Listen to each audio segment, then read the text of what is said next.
Hey Doodlers, this is Adam Sasinski and welcome to day 29 of the 40-day How to Doodle course. In today's lesson, I just want to focus on just one key idea. Idea I've kind of repeated throughout this whole entire process. I don't have an artistic background. I'm not an artist. I just doodle and I don't go into a lot of depth in and detail into the kind of doodles that I create, because then when you go into detail, it kind of verges on drawing. And I don't want to get into that pattern of drawing too much, because for me, it's all about expressing ideas quickly, not about drawing just for fun. But if you enjoy drawing for fun, then by all means, doodling is a great start that will get you into that process. It's just not for me, at least not now at this point in my life.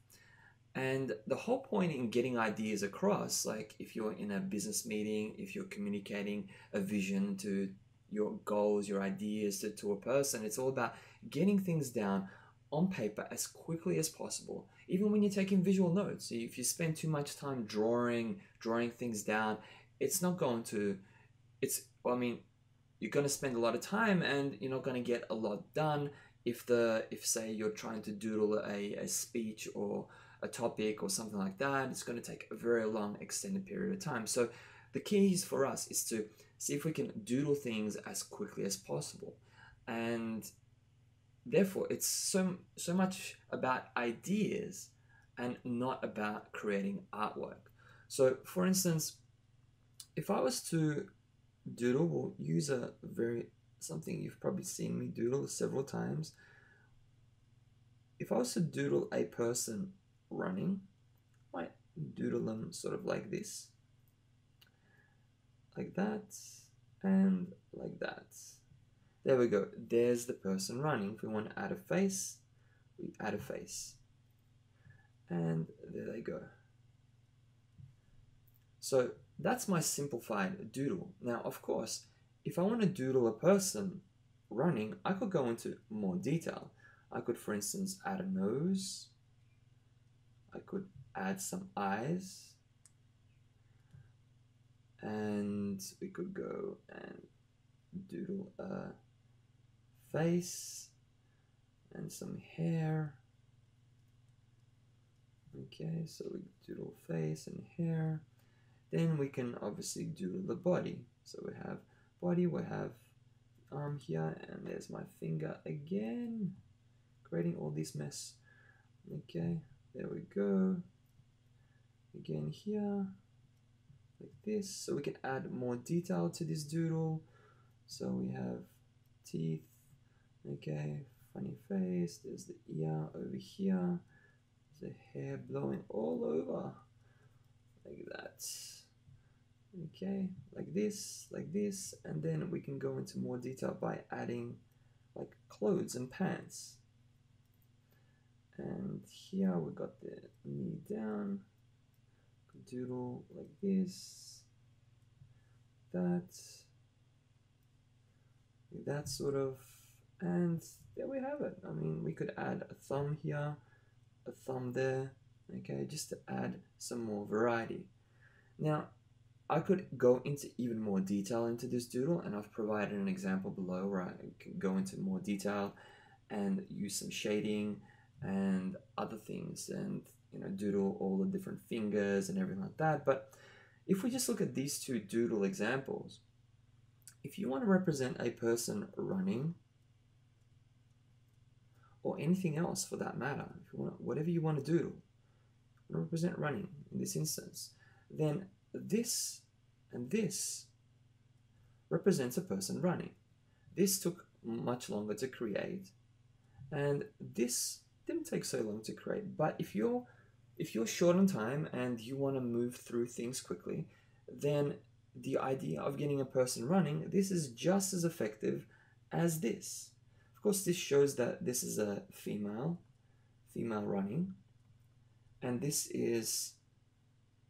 could be a male, it could be a female. But if you want to add like a female, then you could very easily just add some hair like that, and you're still not going into a lot of detail by spending time to make dramatic changes to your doodle. So I guess the biggest takeaway from all this is to do the minimum amount of work possible to get your ideas across in a visual way as you possibly can. Using the visual alphabet that we practiced back to lesson one, create these doodles as easily as possible. And if you have more time, you can go into a lot more details, of course. And I guess to practice, have a practice of this sort of idea of keeping things as simple as possible, I still want us to keep in mind that there is more than one way to keep things simple and to doodle things. So for today's exercise, I'm going to ask you to do the doggy doodle activity. Doggy doodle, and it might not be what you think on the surface. It's about doodling and not the doodle itself. It's about doodling the dog. I've shown you an example below where I've doodled 10 representations of a bird. So a bird can be doodled a number of different ways.